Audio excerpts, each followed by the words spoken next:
Hello friends, आप सब कैसे हो? उम्मीद है स्वस्थ और खुश होंगे। आप सभी का स्वागत है मेरे चैनल अतरंगी म्यूजिकल हिंदी स्टोरीज में। और आज की कहानी है संतान की परवरिश का सही तरीका। गिरधरी लाल जो एक माध्यमिक स्कूल के प्रिंसिपल थे, अब रिटायर हो चुके थे। उनके इकलौते बेटे तुषार की कुछ ही महीनों पहले शादी हुई थी और वो एक अच्छी जॉब भी कर रहा था। पिताजी, आपको बाजार से कुछ मंगवाना है तो बताइए, मैं शाम को ऑफिस से आते वक्त ले आऊंगा। नहीं बेटा, दवाइयाँ कल बहू ने ला दी है, बाकी एक दो नए पौधे गार्डन में लगाने थे, वो मैं खुद नर्सरी से ले आऊंगा। जी पिताजी। गिरधरी लाल की रिटायर्ड लाइफ अच्छी गुजर रही थी। किताबें पढ़ना, बागवानी करना, शाम को सैर सपाटे के लिए पहाड़ी पर जाना, दोस्तों से मिलना, पूरा दिन हंसते खेलते गुजर जाता। और अब उनकी खुशी और बढ़ने वाली थी। एक दिन तुषार और उसकी पत्नी उनके पास आए। पिताजी, हमें आशीर्वाद दीजिए। आशीर्वाद? किस बात के लिए बेटा? पिताजी, आप दादा बनने वाले हैं। ये खुशी की बात सुनकर गिरधरी लाल फूले नहीं समाये। वाह, क्या बढ़िया खबर सुनाई है तुमने। आज तुम्हारी माँ जिंदा होती तो खुशी से पागल हो जाती। महीने बीत जाते हैं। गिरधरी लाल बड़े उत्साह से अपने आने वाले पोते का इंतजार कर रहे थे। अब तुषार की पत्नी का 7वां महीना चल रहा था।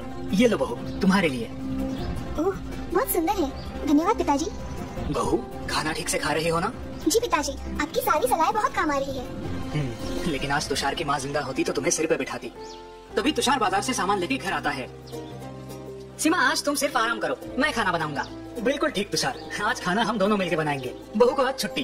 आप दोनों मुझे आलसी बना दोगे, फिर ये आने वाला छोटा मेहमान भी आलसी बनेगा। बाद में मुझे मत खरी खोटी सुनाना। तुषार और गिरधरी लाल पालक की सब्जी साफ करने बैठते हैं और सीमा आराम से सोफे पे बैठी है। अच्छा, मुझे अब ये बताओ, तुम अपने संतान की परवरिश कैसे करोगे? ये भी कोई पूछने की बात है पिताजी। बेशक हम उसे बड़े प्यार दुलार के साथ बड़ा करेंगे।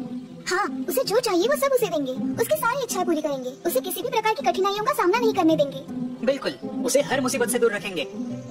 उन दोनों की बातें सुनकर गिरधरी लाल सोच में पड़ जाते हैं। हम ठीक कह रहे हैं ना पिताजी? इसका जवाब मैं तुम्हें कुछ दिनों बाद दूंगा। गिरधरी लाल की बात सुनकर तुषार और सीमा उलझन में पड़ जाते हैं। अगले दिन गिरधरी लाल नर्सरी से गुलाब के 2 छोटे पौधे ले आते हैं और एक पौधा बेटे और बहू को दे देते हैं। बहू, तुषार, ये छोटा पौधा तुम्हें हमारे बगीचे में लगाना है। और ये दूसरा पौधा पिताजी, ये मैं खुद लगाऊंगा। और आज से हम दोनों अपने अपने पौधों की निगरानी करेंगे। अब गिरधरी लाल अपने पौधे को बगीचे में लगा देते हैं और उसके पास ही तुषार और सीमा उनके पौधे को। दोनों अपने अपने पौधे की अच्छे से देखभाल कर रहे हैं, लेकिन तुषार और सीमा थोड़ी ज्यादा। पता नहीं पिताजी हमें क्या सीख देना चाहते हैं। मैं तो सोच सोच के थक गया। दिन बीतते जाते हैं। गिरधरी लाल अपने पौधे को सिर्फ आधा गिलास ही पानी देते थे और तुषार अपने पौधे को 2 गिलास पानी और हर हफ्ते खाद भी देता था। हमारा पौधा पिताजी के पौधे से ज्यादा हरा भरा लग रहा है ना? हाँ, और ज्यादा ऊंचा भी। सीमा और तुषार उनके पौधे का विकास देख के बहुत खुश थे, लेकिन गिरधरी लाल अपने पौधे को सिर्फ आधा गिलास ही पानी क्यों देते थे, ये बात उनकी उलझन बढ़ा रही थी। पिताजी, आप अपने पौधे को इतना कम पानी क्यों डाल रहे हो? मुझे लगता है इसीलिए उसका ठीक से विकास नहीं हो रहा।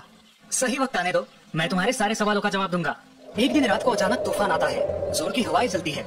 सुबह जब तुषार और सीमा बाहर बगीचे में आते हैं तब वो हैरान हो जाते हैं। ओह, ये क्या? हमारा हरा भरा पौधा बिल्कुल नष्ट हो गया है। सारी जड़ें मिट्टी से बाहर उखड़ आई है। ये कैसे मुमकिन है? बाप रे, इसका मतलब पिताजी के पौधे का तो भारी नुकसान हुआ होगा। तभी उनका ध्यान गिरधरी लाल के पौधे की ओर जाता है और वो चकित हो जाते हैं। इतने में गिरधरी लाल वहाँ पर आते हैं। पिताजी, ये तो अनहोनी हो गई। क्या हुआ बेटा? पिताजी, हमारा पौधा कल रात के तूफान में पूरा नष्ट हो गया है। अच्छा, ये तो बहुत बुरा हुआ। लेकिन पिताजी, आपका पौधा बिल्कुल टकाटक है। आप ना तो उसे खाद डालते थे और ना ही बहुत सारा पानी देते थे। और हमने इतनी सावधानी से उसकी देखभाल की, फिर भी वो इस तूफान में टिक नहीं पाया। ऐसा क्यों? वो इसलिए क्योंकि तुम्हारी जरूरत से ज्यादा देखभाल ने उसकी मजबूत बनने की नैसर्गिक क्षमता को मार डाला। तुषार और सीमा अभी भी उलझन में है। हम कुछ समझे नहीं पिताजी। समझाता हूँ। जब मैं मेरे पौधे को सिर्फ जरूरत के अनुसार आधा गिलास पानी दे रहा था, तब पौधा अपनी बढ़ती हुई जरूरत पूरा करने के लिए खुद की जड़ों को जमीन के अंदर फैला रहा था और आसपास की मिट्टी से पानी प्राप्त कर रहा था। इसी वजह से उसकी जड़ों ने जमीन में अच्छे से पकड़ जमा ली। इस कारण कल रात के तूफान का इस पौधे ने डट के सामना किया। और हमारा पौधा क्यों नहीं कर पाया? वो इसलिए क्योंकि तुम्हारी ज्यादा देखभाल ने उसकी परिस्थिति से मुकाबला करने की क्षमता नष्ट कर दी। तुम्हारे पौधे को जरूरत से ज्यादा पानी, पोषण मूल्य आराम से मिल रहे थे, इसीलिए उसने मिट्टी के अंदर घुसने की कोशिश ही नहीं की। और इसीलिए उसकी जड़ें जमीन में पक्की पकड़ न कर पाई और पौधा कल के तूफान का सामना न कर सका। बिल्कुल सही।